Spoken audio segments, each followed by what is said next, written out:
Although Russell Crowe may have learned to lighten up a little over the last few years, one of his famously hot-headed contemporaries still seems to be taking herself pretty seriously.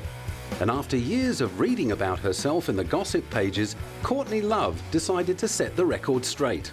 I'd been written about so many times and had so many articles written about me that this was something where I could present, fractured parts of myself, but myself, and there's no editor saying, putting me in a box and making me into something I'm not. This is me, like it or not. This is how I think, how I write lyrics, things that have happened to me, real thing.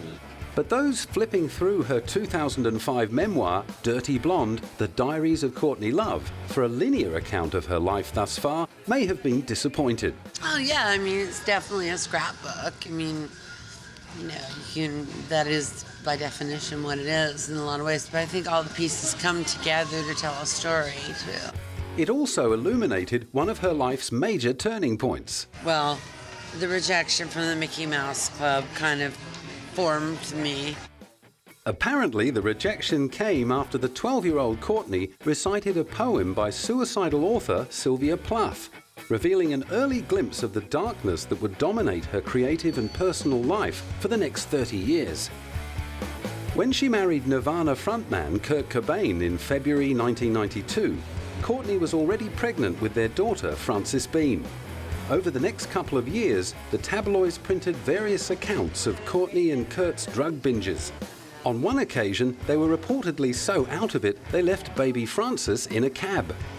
The romance ended with Kurt's shooting suicide in 1994, just days before the release of Live Through This, which went on to earn Courtney's band Hole rave reviews and millions of sales. After reading out Kurt's suicide note, which told of his determination to burn out rather than fade away, Courtney let loose with a barrage of abuse at her late husband for being, quote, such an asshole. She then decided to embark on a much more drawn-out process of self-annihilation.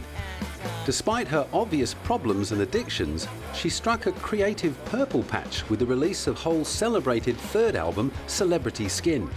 She also received a Golden Globe nomination for her role in the Milos Forman film The People vs. Larry Flint. But by the end of the decade, the band had started to disintegrate, and as her career slowly imploded, Courtney started to explode. In October 2003, she was arrested in LA for smashing windows to get into the home of her boyfriend, manager and producer, Jim Barber. The police charged her with being in possession of prescription painkillers, which she allegedly threw at a police officer during her arrest. Frances Bean was subsequently placed in the care of Kurt's mother, Wendy. Are you nervous at all about when you initially they took Frances away from you? It was freaking me out. It was insane. And this child service lady comes in, and that's when I threw the Ambien at the detective. Are you nervous at all today about what's going to happen in court today? No, I'm going in to say I didn't do anything because I didn't, and the judge knows I didn't. And what about I'm bringing my prescription. How is your daughter dealing with all of this? She's a little stressed out, but she's fine. She's a trooper.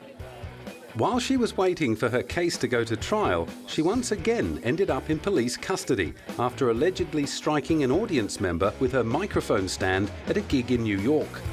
Somewhere in between, she'd also returned to her ex-boyfriend's house, and rage took over again when she allegedly bashed up a female visitor, adding another assault to the growing list of charges. A string of messy court appearances followed, along with orders to enter rehabilitation programs to avoid prison.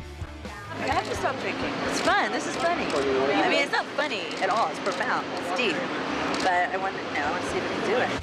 Unfortunately, she couldn't, and her failure to stay on the wagon led to some serious head shaking from the judge. I do want you to know that I am very disappointed.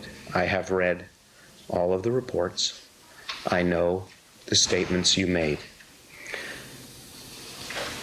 I understand that drug addiction is a disease. I can't force you to be successful in getting off drugs. Your lawyers can't force you to get off drugs. 3 courts have tried now to help you get off drugs, and I am disappointed because you're not clean and sober. Okay? and it certainly is not something to joke about. The seriousness of the situation finally hit home, but it took yet another violation of probation and 6 months in forced rehabilitation lockdown before she was finally able to get clean. Her subsequent ballooning weight bore testament to her success in getting off the nasties, but by the middle of 2008, she'd proved she was still a woman of extremes by becoming so dangerously thin that a US website wrote an open letter to her, begging her to wake up and get healthy.